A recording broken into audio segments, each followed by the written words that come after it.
Yung DIDM, yung sitwasyon ni Colonel Grijaldo, nagreklamo yung asawa.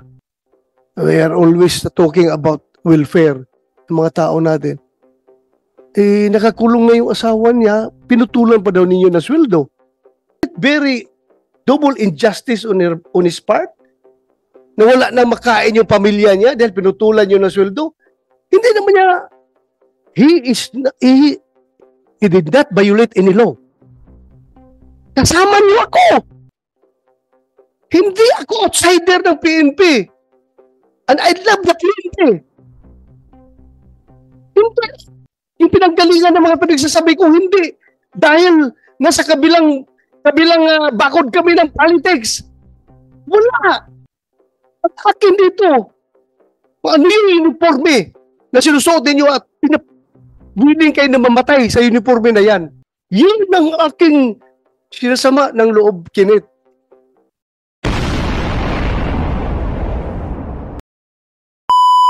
Yung DIDM, yung sitwasyon ni Colonel Grijaldo, nagreklamo yung asawa. We are always talking about welfare ng mga tao natin. Nakakulong na yung asawa niya, pinutulan pa daw ninyo ng sweldo. Sino bang taga DP? Upo ka dito. DP. Ano bang polisiya ninyo tungkol dyan? Bakit pinutulan ng sweldo si Grijaldo? Gamitin mo yung microphone. Sir, si Colonel Grijaldo, sir. Ano ka sa DP? Division Chief, sir. Ng? Policies, Plans, and Program Division. So you represent DP and the Chief PNP as far as the Grijaldo case is concerned? Am I right? Sige, sagutin mo lang yung mga tanong ko. Sige, anong sasabi mo? Colonel Grijaldo, sir, is considered allowpay, sir. Allowpay. Automatic leave of absence without pay, sir. Why? Na-contempt siya, sir, so hindi siya makapagtrabaho. And I don't know, sir, kung may order na rin siya, sir, as allowpay. Hindi ba nyo titingnan na double whammy yan on the part of Grijaldo? Sobrang injustice na yan sa kanya. He's suffering from injustice sa pagkakulong niya ngayon for telling the truth. Dapat ang PNP, you should be proud of him for standing for what is right and for standing for the truth. Dapat i-consider yung bayani yung si Colonel Grijaldo dahil hindi siya nagpapatinag eh. Sinasabi niya katotohanan. Kahit na i-contempt niyo ako ilang beses dito, kahit na ikulong niyo ako ng ilang beses, basta yan ang katotohanan, panindigan ko yan. Dapat, he deserves your applause. Kayong PNP, tinayo niya yung bandera ng institusyon ng PNP na kami ay ganito. Hindi kami natatakot kahit sinong mga congressman kayo dyan na mag-intimidate sa akin. Basta katotohanan lang ako. Bakit ginanon ninyo yung tao ninyo? Isn't it very double injustice on his part? Na wala na makain yung pamilya niya dahil pinutulan nyo ng sweldo? Hindi naman niya, he did not violate any law. To tell you frankly. Ay, i-interpret na ninyo yung batas to the detriment of your people? Ganun ba yun? You should interpret your policies to the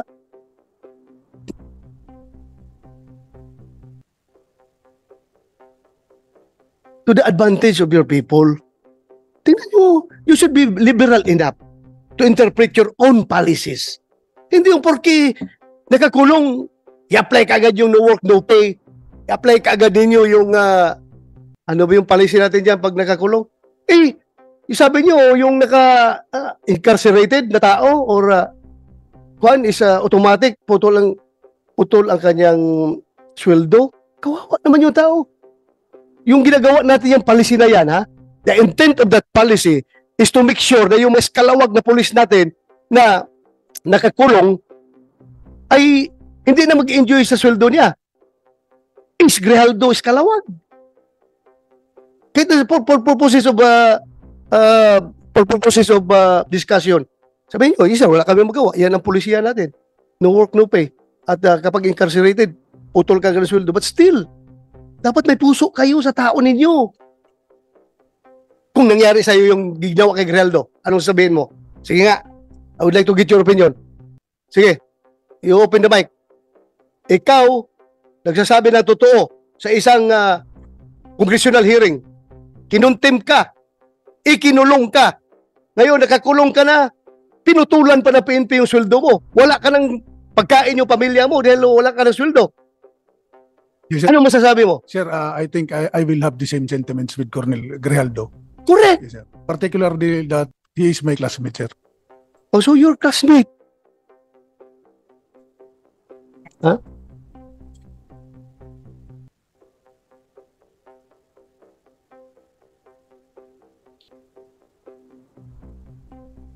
Oh, alam mo, kayo dapat dapat manindigan kayo para sa tao ninyo. Not even the House of Representatives, not even the Senate could force you to do injustice to your people. That is double injustice. Ang ginagawa ninyo. Tumayo kayo. Ano lang sabihin ng mga patrolman ninyo ngayon doon sa baba? Ganito na lang among PNP, walang bayag. Kinakawawa na nga kami. Kinakawawa pa kami ng sariling ahensya namin. Napaka-heartless naman ninyo kapag ganun.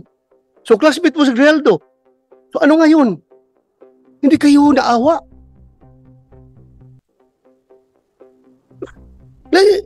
Then, I would like to acknowledge the presence of Senator JB.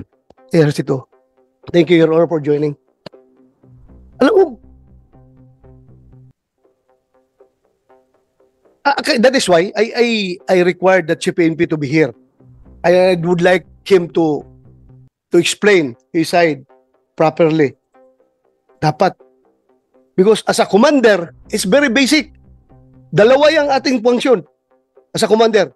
Number one is the accomplishment of the mission.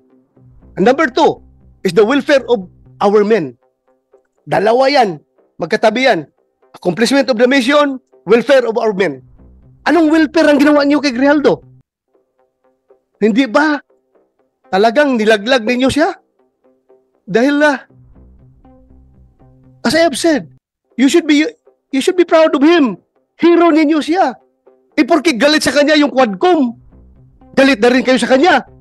Tama ba yun na behavior ng isang institusyon na dapat tinitingnan ang kabutihan ng kanyang mga membro? I don't see any reason behind bakit ganun kayo mag-treat ng tao ninyo.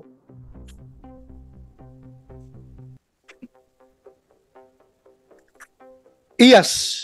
Can we get your opinion? Your Honor, with respect to the actions of the House of Representatives, unfortunately, that's beyond the jurisdiction, Your Honor, of the Internal Affairs. We don't have an active. That meron kayong control doon sa Quadcom. Wala kayong control, but you have control to your own policies sa pag-apply niyo sa tao niyo, sa polisiyan niyo. Yes, Your Honor. To that end, Your Honor, we have not, so far as Internal Affairs Service is concerned, we have not instituted or recommended as of yet, Your Honor, any disciplinary action on arising from the proceedings in the House of Representatives, Your Honor. Please tingnan ninyo mabuti yan. It's time for you to show to the world that the Philippine National Police is indeed an institution that takes care of its own people.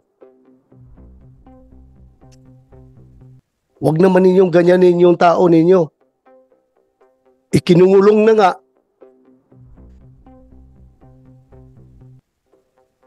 Sobrang injustice na na-experience niya ngayon, putulan pa niyo ng sweldo. Paano ang pamilya niya? Paano yung pag-aaral ng pamilya niya? Paano yung pagkain nila pang araw-araw? Wala na siyang sweldo. Okay lang sa akin yun kung iskalawag yung tao. Kung ninja cap yung tao, go ahead. You punish him. Pero for standing for the truth, for doing what is right, and for not giving in to the intimidations na ginagawa sa kanya ng Quadcom. Kayo rin, sasakay rin kayo sa Quadcom na Pati sweldo niya, puputulin ninyo. You should be liberal enough to interpret your own policy to your people. Kayo ba sa armed forces? Ganon din kayo? Kapag ang tao ninyo ay nakulong, na-contempt, puputulan rin yun ng sweldo? Anybody from the armed forces can speak up? General Mortello, sir, from the Yes. AFP. In our case, sir, it's all based on the legal requirements of to discipline our people. So it's all within the bounds of policies within the organization. We have yung tinatawag namin, sir, na the right of the commander to institute a punishment. So meron sa the AW 105, sir. So any commander, even down to the smallest unit, can impose punishments based on the to institute discipline within the organization. So hindi basta-basta. Meaning, the commander still has the discretion. Yes, sir. Discretion, yan ang pinaka-magic word yan. Discretion mo yan, being the commander. Nakita mo yung sitwasyon ng tao mo. May discretion ka. Di ba? Yes, sir. Alam natin, paglaban natin mga tao natin. May mga tao tayo na hinaharas ng mga politiko doon sa baba. May mga tao tayo na kung ano-ano na pinagpapail na kaso. Ito, kaso talaga sa korte, ha? Harassment cases dahil nga, ako mismo, may mga kaso ako noon na harassment cases from politicians because hindi ako nag-give in sa kanilang kagustuhan, sa kanilang pansariling kagustuhan. Hindi ako nag-give in. Kinasuhan ako. Pero, at least ang PNP namin noon ay hindi ako pinutulan ng sweldo. May kaso nga ako eh. Pero hindi ako pinutulan ng sweldo. Dahil nakita naman ng PNP leadership na itong tao na ito nagtatrabaho lang. Nasagasaan ng politiko. Ngayon, nagalit ang politiko, rumisbak, kinasuhan. So bakit ko puputulan ng sweldo itong tao na nagtatrabaho? Taong matino. You have the discretion being the commander. And your discretion, using your discretion, you should consider always accomplishment of the mission and welfare of your men. Yung pagpuputol yun ng sweldo kay Grijaldo, what mission have you accomplished? Meron kayo mission na na-accomplish doon? Wala. Wala. Yun lang po. Nandito kayo mga pulis, makinig kayo. Nagsusuot kayo ng uniforme na yan. You are wearing that badge. You're wearing that badge. You stand for what is written on that badge. Ipaglaban ninyo yan. Huwag kayong magpaitoy-itoy sa mga politiko. You know what I mean? Huwag kayong magpatuta-tuta sa mga politiko, Yung mga politiko na yan, hindi yan nagtitraining. Kayo, nagtraining kayo. Yung sweat, blood, and tears ay nagsipaglabasan sa inyong katawan dahil sa training na yan. At gaganunin lang kayo. Paglaban ninyo, tauhan ninyo. My God, if I were the Chief PNP at this time, I don't know. Pag ginaganon yung tao ko, I can never sleep soundly at night kapag mayroong injustice na ginagawa sa aking tauhan. More so, the injustice is coming from my own institution itself. Sabi ko kasi magpakamatay ako para sa aking tauhan kapag ginaganyan yung tao ko. Lalong-lalo na kapag ang tao ko ay nagsasabi lang ng katotohanan at pinanindigan kung ano ang tama. DP, you relay my messages to your to the DP. And to your Chief PNP. I-relay nyo yung mensahe ko. Sana naman nakikinig kayo. Hindi ko kayo pwedeng diktahan on what to do because that is already overreach on my part. May sarili kayong chain of command. Sundin niyo. Pero sa akin lang, as may oversight function, nakikita ko talaga sobrang injustice na ginawa nyo kay Grijaldo. Paglaban nyo yung tauhan nyo. Lalong-lalo na, classmate mo yun. Sobra. Sobra ang nangyari sa kanya. Eh, anong sabihin ngayon ng ibang mga opisyal ninyo? Ibang mga tauhan ninyo? Ganito pala ngayon. Hindi pala ako kayang dipinsahan ng aking sariling institusyon kapag ako'y lumanlaban sa tama at sa katotohanan. Hindi pala ako kayang dipinsahan. Bagkos ako pa'y pinutulan ng sweldo. Ano makakain ng pamilya ko kapag ganun? Makonsensya naman kayo. What happened to Grijaldo may happen to you. Pwede mangyari sa inyo yan. At kapag ganun kayo ka-weak as an institution, I don't know what will happen to the PNP. Lumaban kayo. Labanan ninyo yung tama. Huwag kayong magpa-kuhan dyan. Yes. Sir, I would like to inform the Honorable Senator that the PNP is apolitical po, sir. With regards to Colonel Grijaldo po, sir, it may be meron mga reasons kung bakit yung sinasabi niyo po, sir, na naputulan siya ng sahod. It may be the resource person, si Colonel Uliciano, hindi po niya alam yun, sir, Your Honor. So, baka may mga reason naman po, sir. Alam Thank you, ko sir. reason, no work, no pay. Yun nga, but what I'm telling you is about the welfare of your men, that you should be liberal enough in implementing your own policies. Tingnan yung kabutihan ng tao. Because hindi ka forever, Kenneth, Regional Director, may chance rin na mangyari sa iyo yan. At kung pag nangyari sa iyo yan, what will you feel? Yung injustice. I am not telling you to PNP to be political. We're not talking about politics here. We are talking about the welfare of your people. We are talking about your institution. There's no political behind my statement. What is behind my statement is yung aking pagiging pulis. Kasama niyo ako. Hindi ako outsider ng PNP. And I love the PNP. Hindi. Yung pinanggalingan ng mga pinagsasabi ko, hindi. Dahil nasa kabilang bakod kami ng politics. Wala. At akin dito. Ano yung uniforme na sinusuot ninyo at willing kayo na mamatay sa uniforme na yan? Yun ang aking sinasama ng loob, Kenneth. Huwag ka magsabi ng apolitical. This is not all about politics. This is all about the PNP as an institution na you should look out for the welfare of your people. Yun ang kinasama ng loob ko. Sir. Go ahead. Sir, kami nga po ay nagpapasalamat dahil kasama niyo po kasama namin po kayo, sir, as the former Chief PNP. However, ang sinasabi ko po, sir, baka naman itong si Colonel Ulicanio, hindi niya alam yung underlying circumstances, kung meron pang dahilan kung bakit po naputulan ng sahod si Colonel Grijaldo. Yun lang po, sir. Then inform us kung ano. Huwag tayong ilatag natin ang baraha. Ilatag natin ang baraha kung bakit talaga ninyo ginanon yung tao. Tanungin natin. Yes, sir. Did he violate the law? Meron ba siya binayulit na batas? Yung pagka-contempt niya, kasalanan ba niya yun? Kasalanan ba niya? I'm sure all of you were watching the proceedings. Kasalanan niya kung ipagtayo niya yung katotohanan? Panindigan niya yung katotohanan? You want to say something? Yes, sir.